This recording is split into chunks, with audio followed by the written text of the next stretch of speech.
Hi guys, today we're going to look at Upper Roshamuul, the south section. So just to show you, this is basically the main south section that really scales very well all the way up to like really high levels. So I've started coming here somewhere around level 500 to complete my bestiary. I've completed my bestiary when using some praise.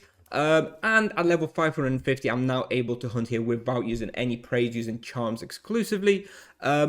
And so I've recorded a video, I want to do a guide because it's not easy. I definitely do not think this is an easy respawn. It's very difficult. One of the hardest, to be honest, especially if you come here at level 550.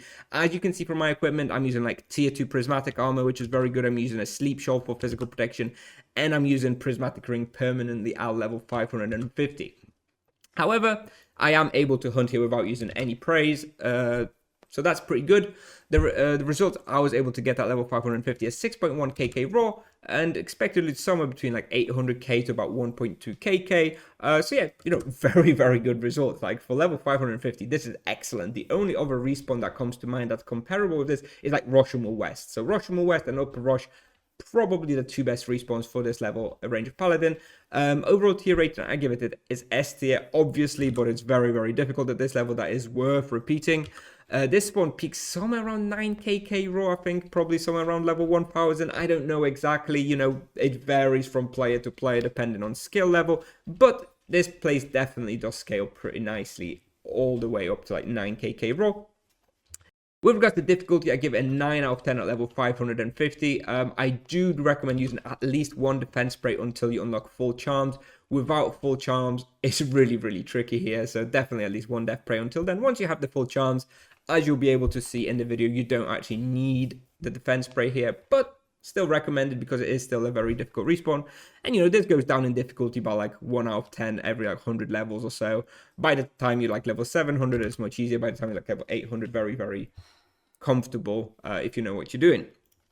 So moving on, I recommend level 550 plus at the very least to start with. For most people, honestly, it's probably going to be more like 600, 650, maybe even 700 if you're not that experienced.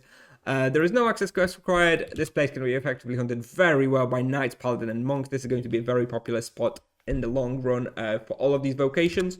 Druid and sorcerers, nope. Duos, maybe. Full team hunts, honestly, also maybe like a level 300 as an alternative to like Nightmare Isles, maybe. Not very popular, I don't know. Maybe it would be okay. You can try it and let me know. Recommended imbuements, all standard. There's no protection imbuement necessary. You've got 65% physical, 20% life drain. You could consider like death protection, but I don't really think it's really worthwhile for 6.8% damage. With regards to damage breakdown, obviously you need to prioritize physical protection, so using Sleep Shawl with Prismatic Ring is very highly recommended unless you're running defense praise. Very tricky, especially at this lower level. Supplies per hour, I did not update this. Why? It's definitely not 550 ultimate spirit potions. It's about 1600 ultimate spirit potions. Because yes, here by default you are using ultimate spirit potion at this level. Once you reach like level maybe 700 or so, you can switch to using great spirit potions and then maybe just ultimate spirit potions and boxes.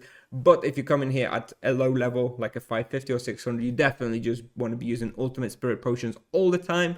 Obviously 1600 diamond hours, about 800 thunderstorms, 6 bullseye potions per hour.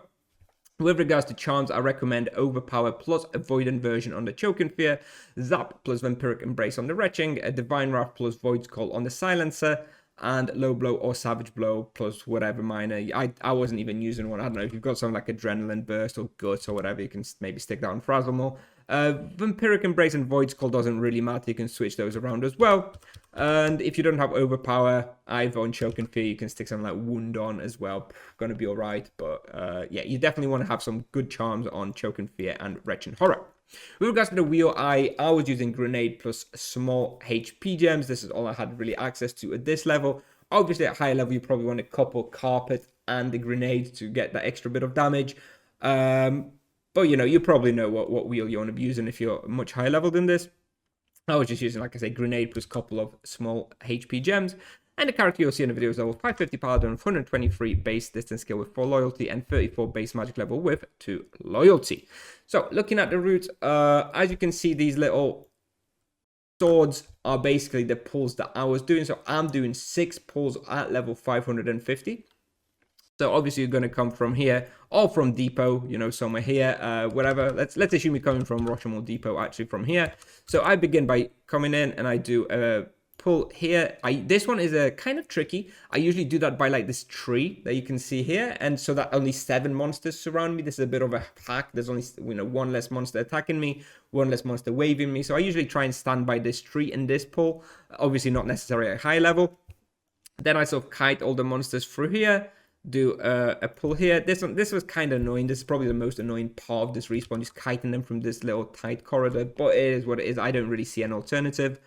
Afterwards, I go here and I do a little pull, little small pull here, and then I go up and I do another little pull here. Now, this is something that you will want to switch up as you're higher level, because this is like a massive pull that you can do here. At level 550, it's a death sentence, but if you're like a level 800, what you're probably doing is you're probably just doing one big ass pull and you're finishing it here. Don't recommend doing that at 550. Definitely very tricky. So I just split that pull into 2. Once I've done that, I kite a little bit more around here, finish off a pull here. Then I kite a little bit more up here, pick up all the monsters, finish the pull here, and then I go here and sort of restart and do another pull here for a 6 pulls total. At a higher level, you probably want to break that into like 4 or 5 pulls, up to you.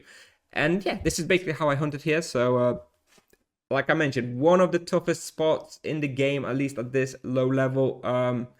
You can try it out with some defense sprays, see how you do. But definitely very tricky. Anyway, definitely doable as well. Like I said, I mean, I completed my whole bestiary here. Didn't die a single time. So it is doable, but it is hard. So yeah, anyway, I'll play the video now. Thank you very much for watching, and I will see you guys in the next one. Bye-bye.